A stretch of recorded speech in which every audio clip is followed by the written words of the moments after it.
Hello everyone students, आज का हमारा टॉपिक है महाटेट। MAHA महा और TAIT टेट। महा का मतलब हो गया महाराष्ट्र और टेट का मतलब है teacher aptitude and intelligence test. 2023 की फरवरी में ये परीक्षा होने वाली है और इस परीक्षा के ज़रिए D.Ed, B.Ed और MA B.Ed, MSc B.Ed, primary, secondary और जूनियर कॉलेज सबके लिए नौकरी का एक गोल्डन अपॉर्चुनिटी है। तो इसलिए इसके सिलेबस को अच्छी तरह समझिए। इस चैनल के प्लेलिस्ट में जाके आप महाटेट का सिलेबस और every subject, aptitude, math, reasoning, उसके डिटेल कंटेंट और इंटेलिजेंस टेस्ट जो इंग्लिश ग्रामर है, मराठी, जीके। तो इस तरह अगर आप महाटेट में अबाव 150 स्कोर करना चाहते हैं तो इसकी कुछ इम्पोर्टेंस जो गाइडेंस है वो बहुत ज़रूरी है। तो आज की हमारी क्लास 1 है और इस क्लास 1 से हम स्टार्ट करने वाले हैं इंग्लिश व्याकरण, इंग्लिश ग्रामर। और इस क्लास को सभी लैंग्वेजेस, चाहे आप उर्दू, मराठी, इंग्लिश, कोई भी भाषा में प्रिपरेशन कर रहे हो, सबके लिए इम्पोर्टेंस है। तो चलिए हम देखते हैं इंग्लिश ग्रामर का सिलेबस क्या है। तो ये है सिलेबस इंग्लिश का। सबसे पहले आपको कॉम्प्रेंशन आता ही है। आपने टीटी में भी देखा होगा, 5 मार्क्स के लिए आपको एक पैसेज था जो सॉल्व करना होता है, जिसके नीचे 5 क्वेश्चन होते हैं।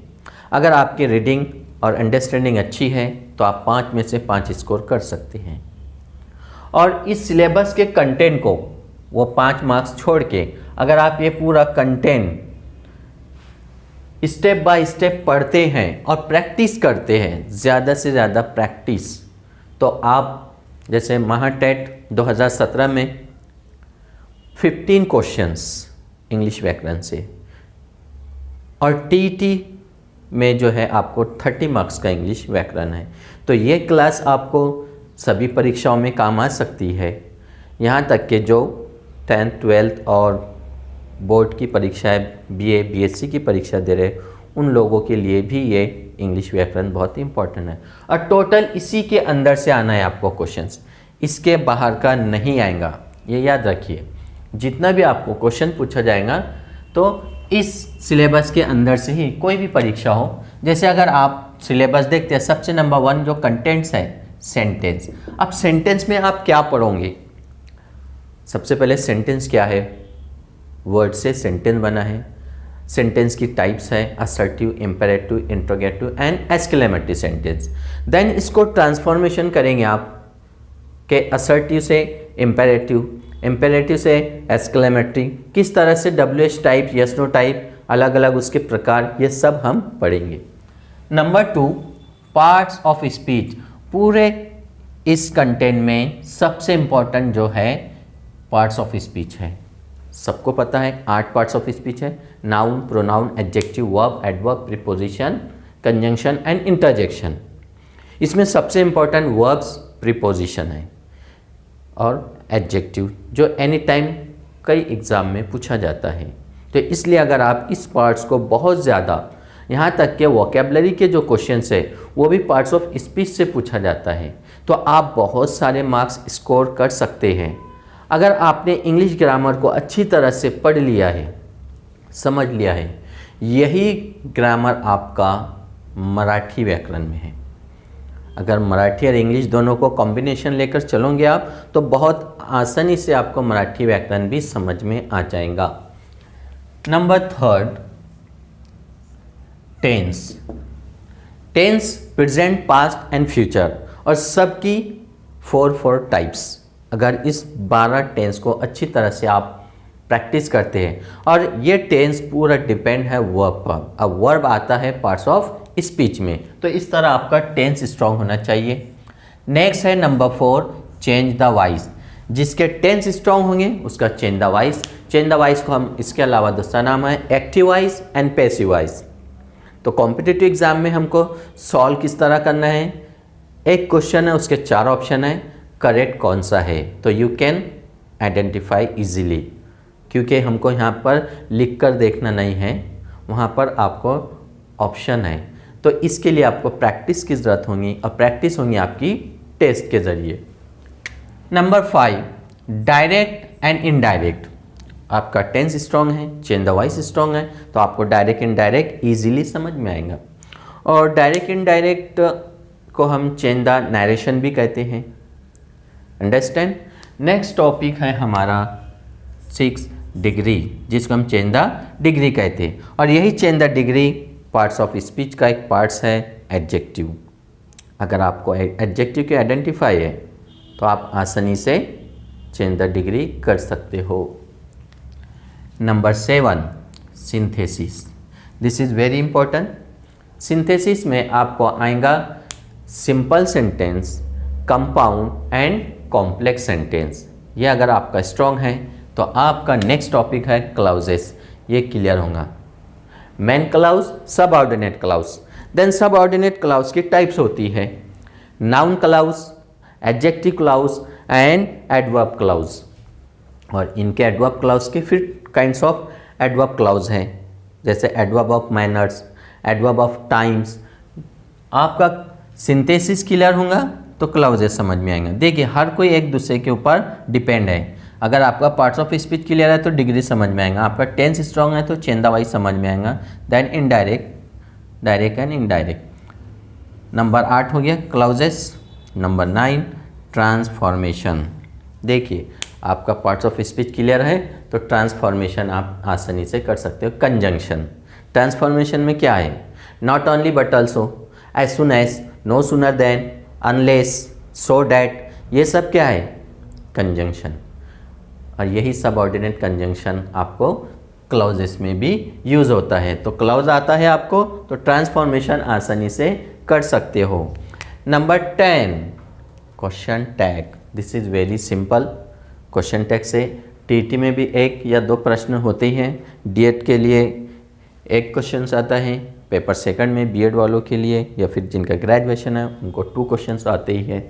अंडरस्टैंड। तो ये क्वेश्चन टैग, और मार्क्स आपको अच्छे स्कोर करना है, क्योंकि 2023 में जितनी ज़्यादा भर्ती है शिक्षक भर्ती, वैसे सभी, क्योंकि महाराष्ट्र का असेंबली इलेक्शन 2024 में है और हमारी सेंट्रल गवर्नमेंट का लोकसभा का इलेक्शन भी 2024 में है। और सबसे बड़ा मुद्दा है बेरोज़गारी, यानी नौकरी चाहिए युवा को। तो सरकार युवाओं को नौकरी देंगी तो उसमें आप लोगों का भला हो जाएगा। इसलिए अभी से प्रिपरेशन करिए। जितनी ज़्यादा भर्ती 23 और 24 में है उधर नहीं होंगी, इसलिए आपको स्टेप बाय स्टेप सभी सब्जेक्ट्स की तैयारी करना है। अंडरस्टैंड। तो नेक्स्ट हमारा कंटेंट है आर्टिकल्स। हम ये 10वीं 12वीं में बहुत ज़्यादा पढ़े हैं, ए, एन और द, ये 3 आर्टिकल पढ़े हैं, लेकिन हमने 10वीं 12वीं के बेस पे पढ़ा। अब यहाँ पे हमको कॉम्पिटिटिव बेस पे पढ़ना है, क्योंकि आप बिकम अ टीचर बनने वाले हैं। ऑलरेडी आप बन चुके हैं, लेकिन एक परीक्षा की वजह से रुके हुए हैं। और ये महाटेट परीक्षा कौन देगा, टीटी पास और सीटेट पास। अब जिन्होंने नहीं किया है तो वो कंफ्यूज है, तो उन्होंने भी टेंशन नहीं लेने का, फॉर्म उनको भी भरना है, अपनी इच्छा पूरी करना है, परीक्षा देने का है। डिसीजन ले लो, बाद में देखेंगे क्या होगा, पहले फॉर्म तो भरो, क्योंकि आपने सीटेट का फॉर्म भरा है, कोई टीटी बाद में देगा। अगर आप महाटेट अच्छे मार्क्स के साथ स्कोर करते हैं तो बाद में कुछ हो सकता है, तो इसलिए you can fill the form. Understand. तो देन नेक्स्ट हमारा टॉपिक है 12 साइनोनिम्स। यह साइनोनिम आता है वोकेबलरी में। साइनोनिम मतलब सिमिलर वर्ड्स। अब हम कितने याद करेंगे, तो याद करने की आपको ज़रूरत नहीं है, इसकी ट्रिक्स होती है। अगर आप सभी ग्रामर पढ़ रहे हैं, कुछ इंपॉर्टेंट्स ऐसे पॉइंट्स होते हैं जो आपका कंसेप्ट क्लियर करेंगे। तो इसके कुछ हम ट्रिक्स बताएंगे आपको साइनोनिम याद रखने की। Then number 13 antonyms. Antonyms opposite word. बहुत सारे अपोजिट वर्ड होते हैं, लेकिन हम जो याद करते हैं, जो पढ़ते हैं, वो आता ही नहीं है। क्यों नहीं आता है? क्योंकि हमने टेस्ट सॉल्व ही नहीं किया है। टेस्ट कैसे सॉल्व करते हैं हम? 1-2 पेपर? नो, आपको एक एक चैप्टर के 10-10 पेपर सॉल्व करना है। अगर आप हर इसके कंटेंट के, सब्जेक्ट है इंग्लिश, उसमें आपका कंटेंट दिए हुए हैं और ये कंटेंट के हर इसके आप 10-10 टेस्ट 100 मार्क्स के सॉल्व करते हैं, तो आपके वही क्वेश्चंस कुछ रिपीट होते हैं और अंडरस्टैंडिंग कर पा के आप सही मार्क्स ला सकते हैं। Number 14 one word substitution. This is very important. 1 या 2 मार्क्स के लिए आता ही है प्रश्न, वन वर्ड सब्स्टिट्यूशन। सभी स्पर्धा परीक्षाओं में पूछता है ये। और वन वर्ड सब्स्टिट्यूशन कहाँ से आएगा आपको? आपकी वोकैबुलरी। देखिए, अगर आप ध्यान देते पूरे, इसमें सबसे ज़्यादा क्वेश्चन जो पूछे जाएंगे वो वोकैबुलरी है। अगर आपने एनालाइज किया होगा टोटल 2017 के क्वेश्चन पेपर या फिर 2013 से 2021 तक जितनी टीटी की परीक्षा हुई है, इसमें एनालाइज किया होगा कि इंग्लिश ग्रामर में सबसे ज़्यादा प्रश्न कहाँ से आते हैं, तो वह है वोकैबुलरी। 10 से 12 क्वेश्चन आपके वोकैबुलरी, ये वोकैबुलरी में आता है, synonym, antonym, one words. Then number 15 figure of speech. Figure of speech जिस तरह आप उर्दू भाषा में होता है आपको सनाए बदाई, तो ऐसे ही figure of speech, simile, metaphor, alliteration, hyperbole, इसके बारे में पढ़ना है और सिलेक्टेड पढ़ना है। ज़्यादा आपको टेंशन लेने की ज़रूरत नहीं है। टेंशन चिंटिया लेगा, आपको टेंशन लेने की ज़रूरत नहीं है। Then number 16 idioms, phrases. ज़्यादातर बीएड का हाई लेवल रहता है, इसमें इनके लिए आ सकता है। एक्चुअल में 2017 में जो परीक्षा हुई थी वो सबके लिए कंबाइन थी एक। अब ये भी परीक्षा कंबाइन ही है, लेकिन में भी हो सकता है। नोटिफिकेशन तो आ चुका है GR, लेकिन सिलेबस का कंटेंट अभी डिवाइड करने के जो सीनियर कॉलेज या जूनियर कॉलेज के लिए है, MA BEd, MSc BEd 11-12 के लिए या फिर 9-10 के लिए, तो इनका लेवल थोड़ा हाई हो सकता है। और जो प्राइमरी लेवल है तो इनका लेवल अलग हो सकता है, तो मे भी हो सकता है, ऐसा चर्चाएं चल रही है। Idiom and phrases. Number 17 correct spelling. Spelling पर आता ही है। ये याद रखिए कि गलत पहचानना है आपको, गलत वर्ड रहता है तो आपको पता है करेक्ट है तो पहचानो। Then number 18 cries of animals. ये भी वोकैबुलरी का पार्ट्स है। क्राइज ऑफ एनिमल्स, जितने एनिमल्स होते हैं इनकी जो आवाज़ होती है, इससे रिलेटेड प्रश्न आता है 100%। टीटी में तो आता ही 100%। 19 यंग वंस ऑफ एनिमल्स। अब इनके जो बच्चे होते हैं एनिमल्स के, उनको क्या कहा जाता है? Young one of animals. या देन होम्स ऑफ एनिमल्स। कौन सा एनिमल्स कहाँ रहता है, कौन सा एनिमल्स कहाँ रहता है, तो इससे रिलेटेड प्रश्न 3 क्वेश्चन तो आपके 100% यहाँ बनी जाते हैं। Cries of animals. Then one word से आपका 1 क्वेश्चन है। एंटोनिम, यहाँ से 1, सिनोनिम, एंटोनिम, 3 और 3 6 क्वेश्चन आपके यही हो गए। अगर आप पार्ट्स ऑफ स्पीच से 5 क्वेश्चन निकालते हैं तो आपके 11 क्वेश्चन हैं वोकैबुलरी। तो इसलिए जो है इसको हल्के में मत लो। चिंटिया ने हल्के में लिया था, इसलिए चिंटिया खामोश हो गया है। आपको हल्के में नहीं लेना है, आपको सीरियस लेना है। और इसमें एक और है 21 पे अगर हम देखते हैं पंक्चुएशन। पंक्चुएशन जो है इससे भी रिलेटेड करेक्टिंग एरर। जो करेक्टिंग एरर के क्वेश्चंस आते हैं ना, तो आपका अगर व्याकरण टोटल ये सब सही है, सब आता है आपको, फुल स्टॉप कहाँ लगाना, कॉमा कहाँ लगाना, ब्रैकेट कहाँ यूज़ करना है, क्वेश्चन मार्क का इस्तेमाल कहाँ करना है, एक्सक्लेमेशन मार्क कहाँ यूज़ करना है, इन्वर्टेड कॉमास का इस्तेमाल कहाँ करना है, ये सब आता है। तो आपको सेंटेंस करेक्ट पहचानना है या फिर कौन सी मिस्टेक है वहाँ पर वो बताना है, इसलिए उसको कहा जाता है करेक्ट करेक्टिंग एरर, और इससे रिलेटेड आता है प्रश्न करेक्टिंग एरर।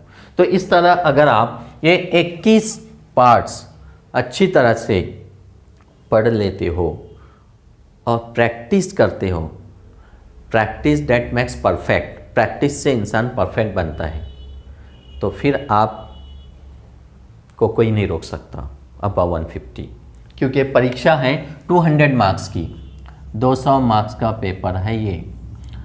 200 में से जितना ज़्यादा आप स्कोर करोगे उतना ज़्यादा आप बेनिफिट में रहोगे, क्योंकि बाउंड्री टीटी में है, बाउंड्री सीटेट में है, इसमें बाउंड्री नहीं है। इसमें आप चौके छक्के जितने ज़्यादा मारना चाहते मारो, लेकिन टोले मार के नहीं। टोला मारेंगे आप तो फिर बाहर हो जाएंगे, 6 पर आउट कैच दे बैठेंगे। तो ऐसे टेक्निकल शॉट मारना है आपको 4 और 6, जिस तरह विराट कोहली सचिन तेंदुलकर मारते हैं, नहीं तो आप एंग्री हो जाएंगे, ज़्यादा एटीट्यूड में आ जाएंगे, तो फिर आपका ये परीक्षा रह जाएंगी, फिर और इंतज़ार करना पड़ेगा। 2017 में परीक्षा हुई थी और 2023 में होने वाली है, इतना समय लगा है।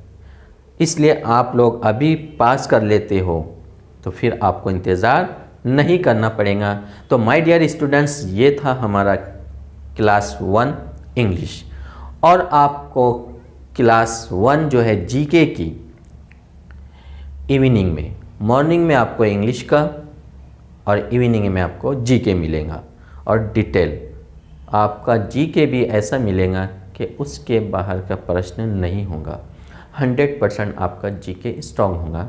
तो इसलिए इस चैनल को आप ज़्यादा से ज़्यादा शेयर करिए और हर वीडियो को लाइक करिए, और कोई आपका क्वेश्चंस हो तो प्लीज़ कमेंट्स करके बताइए कि क्या चाहिए आपको। अंडरस्टैंड? फिर मिलते हैं हम नेक्स्ट क्लास में। Best of luck.